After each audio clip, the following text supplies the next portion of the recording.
So we start with the fourth colligative property, osmotic pressure.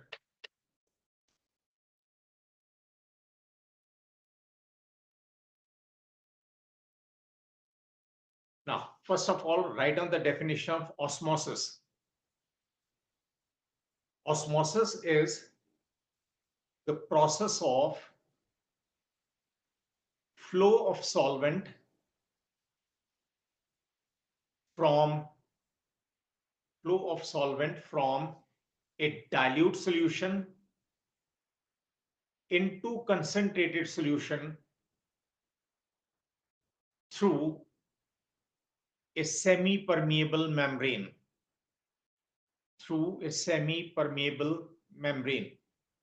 Within brackets, write down SPM, semi-permeable membrane. Now, what is this SPM? Write down next paragraph. SPM is a selective membrane. SPM is a selective membrane through which only the solvent particles can pass. Solvent particles can pass, but not solute particles.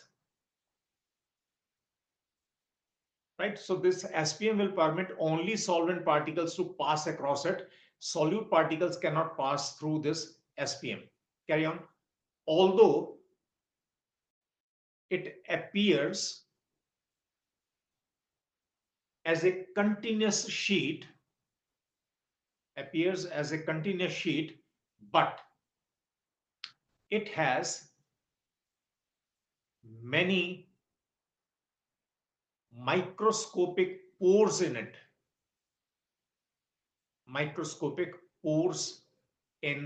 it. For example,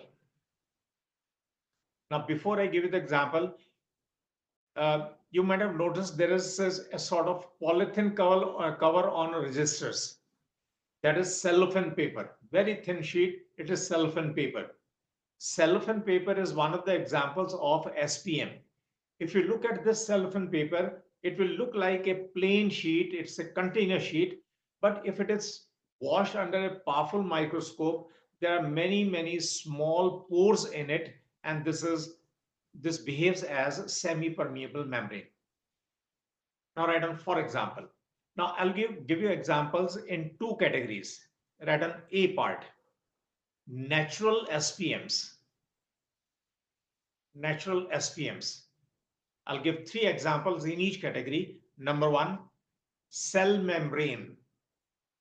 See, cell wall of a living plant cell or animal cell. That cell wall is semi-permeable in nature. Number two, pig's bladder.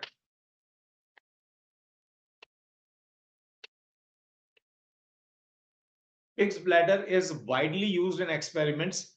This is semi-permeable in nature, but it is very tough and does not rupture during performing experiments. And third example, parchment, P-A-R-C-H-M-E-N-T, parchment membrane. Parchment membrane is also an animal membrane. B part, artificial SPMs, artificial semi-permeable membranes. First example, cellophane paper, C-E-L-L-O-P-H-A-N-E, cellophane paper. Number two, cellulose acetate.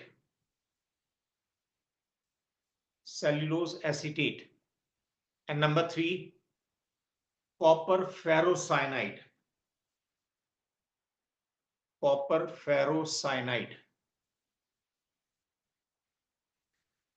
Now look at the board. You don't have to write anything. I'm explaining one experiment. No need to draw any diagram. No need to write anything.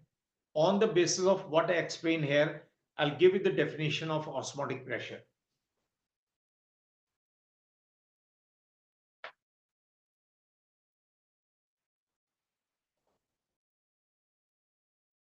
This type of apparatus, although my diagram is very bad, this type of apparatus is generally found in chemistry lab. This is called thistle funnel. Thistle funnel.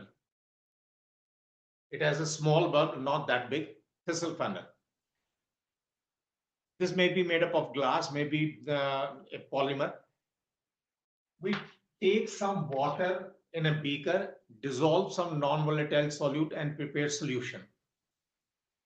We cover the mouth of this bulb with the help of SPM.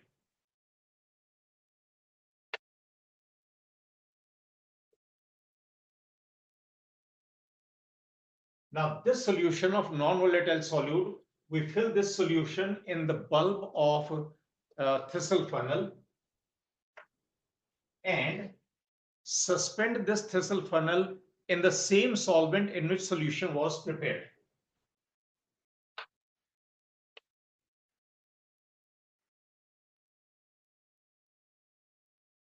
One thing has to be kept in mind, that the level of solvent outside and the level of solution inside the bulb should be same.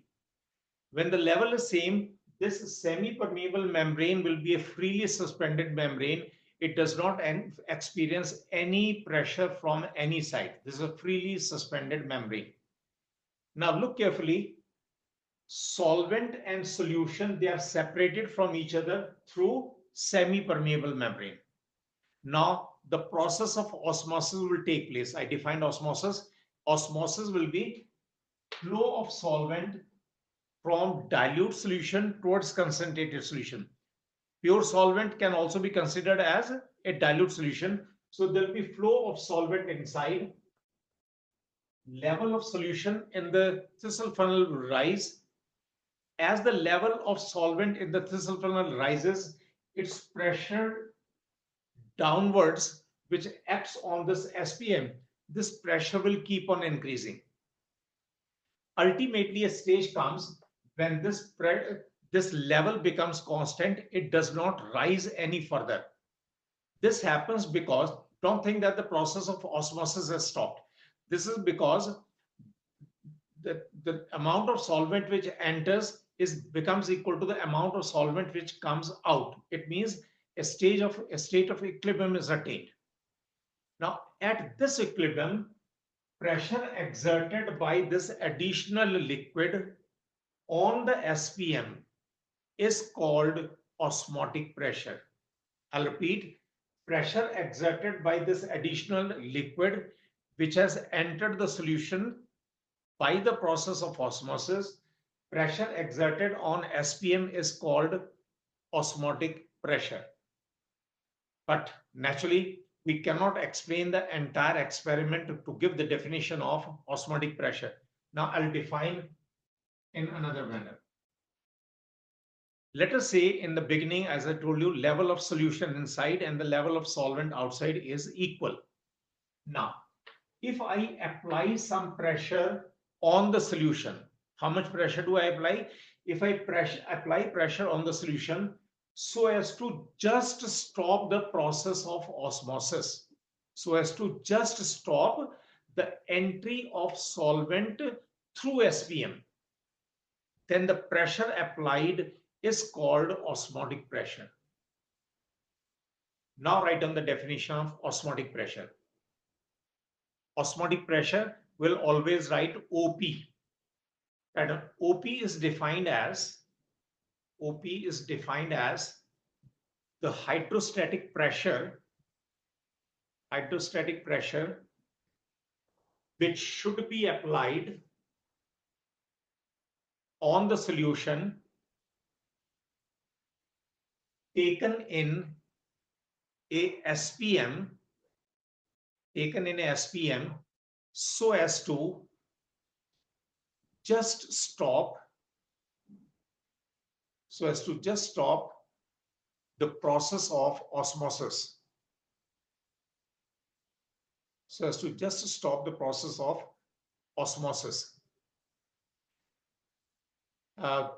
Children, you'll have to wait for a minute because I'll have to stop recording to share numerical. I have to open the file. Wait a minute.